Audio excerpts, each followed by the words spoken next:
તો ધાનેરાની ખાનગી હોસ્પિટલમાં સાપનો વિડિયો વાયરલ થયો છે। દર્દીને સાપ કરડતા પરિવાર જીવિત સાપ હોસ્પિટલમાં લઈ આવ્યો છે। હોસ્પિટલમાં બરણીમાંથી જીવિત સાપ નીકાળી વિડિયો બનાવ્યો છે। મહત્વનું છે કે દર્દીને સાપ કરડ્યો હતો અને તેમનો પરિવાર આ જીવિત સાપ હોસ્પિટલમાં લાવ્યો છે।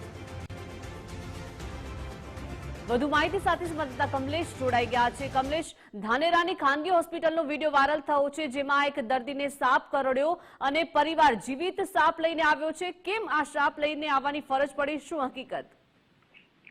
जी बिल्कुल बात કરવામાં આવે તો ધાનેરાની એક જે કહી શકાય કે ખાનગી હોસ્પિટલમાં જે સાપ જે પરિવાર લઈને આવ્યો છે, કહી શકાય કે જે રીતે એક જે બાળક હતું તેને સાપ કરડ્યો હતો ને ત્યારબાદ જે પરિવાર છે તેમના દ્વારા જે બાળકને હોસ્પિટલ લઈ જવામાં આવ્યો હતો ને ત્યારબાદ તેમને જે રેસ્ક્યુ કરનાર લોકો હોય તેમને ફોન કર્યો હતો ને તેમને ફોન કરીને બોલાવ્યા હતા અને ત્યારબાદ સાપનું રેસ્ક્યુ કર્યું હતું અને એ સાપને રેસ્ક્યુ કરીને ધાનેરાની જે ખાનગી હોસ્પિટલ હતી જ્યાં બાળક જે દાખલ હતું ત્યાં આગળ તેને લઈને આવ્યો હતો।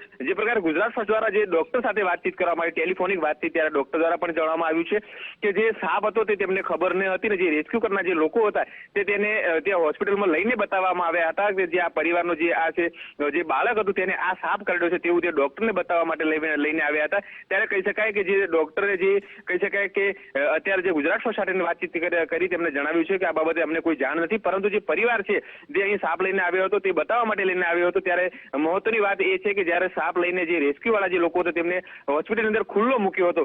સ્વાભાવિક છે કે હોસ્પિટલની અંદર જે પણ દર્દીઓ દાખલ હોય છે તેઓ ચાલી પણ ન શકે કે દોડી પણ ન શકે, તેવા સમયે જે આ સાપ છે તે આવી રીતના ખુલ્લાની અંદર હોસ્પિટલ લઈને મૂક્યો છે તેને લઈને અનેક સવાલો ઉઠી રહ્યા છે। આ કેટલા અંશે યોગ્ય છે લોકોમાં પણ એક ચર્ચાનો વિષય બન્યો છે।